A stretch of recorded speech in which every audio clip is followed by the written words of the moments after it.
Further, the member from Kitchener-Waterloo. Thank you very much, Mr. Speaker. It is my pleasure to rise today and offer tribute to a great parliamentarian, Mr. Leonard Braithwaite.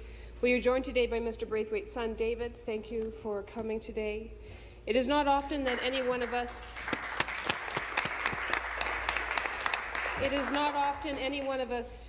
is presented the opportunity to speak about the life of a true Canadian pioneer. Mr. Braithwaite was this country's first black parliamentarian. He was not a man given to hyperbole, or so described his achievements modestly. He was simply beating down the doors. He made a habit of that. He was born to West Indian immigrant parents in 1923 and grew up in the Kensington Market area of Toronto, which was at the time home to many new immigrant families.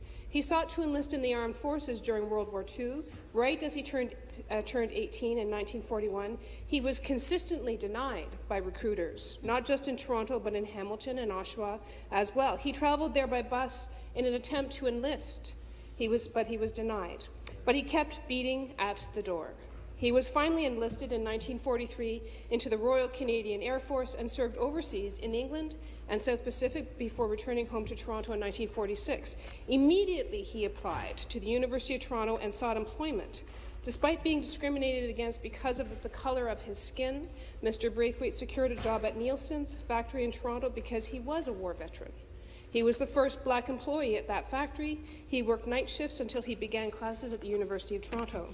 Even though he graduated with honours and a degree from the Commerce and Finance program in 1950, Mr. Braithwaite was not able to secure a job, and so he applied to Harvard Business School and graduated with an MBA in 1952.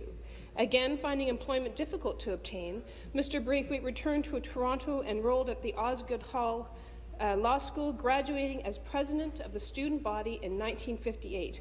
Leonard was the definition of determination. He opened a small law practice in Etobicoke before jumping into public life in 1960, winning the election as a school trustee, a great place to start, I think, as a future MPP. And he was elected as an alderman 2 years later. He was a popular local politician and turned down an offer from the Premier at the time, John Robarts, to run for the Conservatives. He also turned down the NDP before finally running for the Liberals. It was their lucky day. He won the Etobicoke riding by just 443 votes. Mr. Braithwaite became Canada's first black parliamentarian the same year that Martin Luther King made his famous speech on the steps of Lincoln Memorial, "I Have a Dream." He made an impact at Queen's Park immediately, rising on February 4, 1964 for his maiden speech as MPP. Mr. Braithwaite softly reminded his fellow lawmakers that Ontario still had a law on its books mandating schools segregated by colour. He said there has not been a need for such schools since before the beginning of the century. A month later, Education Minister Bill Davis, the future Premier, introduced a house-cleaning bill that repealed the 114-year-old provision. Braithwaite also fought for gender equality. In 1966, he stood up in the Ontario Legislature and spoke out for the addition of female pages in the House of Queen's Park, and they're here today because of the work of Mr. Braithwaite. His contributions didn't end there, however, nor did his beating on the doors. Braithwaite became the first black bencher of the Governing Council of the Law Society of Upper Canada in 1999. For his work, he was appointed a member of the Order of Canada in 1997 and invested into the Order on February 4, 1998. He was appointed to the Order of Ontario in 2004. Now, as I prepared for this tribute today, I spent some time looking through stories about Mr. Braithwaite's life from various media, flipping through stories from the 1960s until today. And it gave me an opportunity to think about what it means to be an elected representative, to become a politician. It takes strength and the courage of your convictions to decide to run. And it takes a great deal more of both if you're lucky enough to win an election.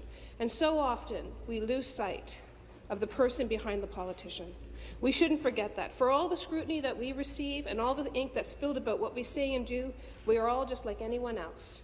Each and every one of us who sits in this House, who serves as the voice of thousands of Ontarians from the places we call home, we are all just like anyone else.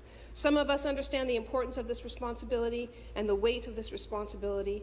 Leonard Braithwaite was clearly a man of great integrity and dignity.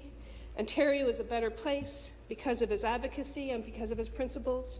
To his family, we thank you for sharing him with us.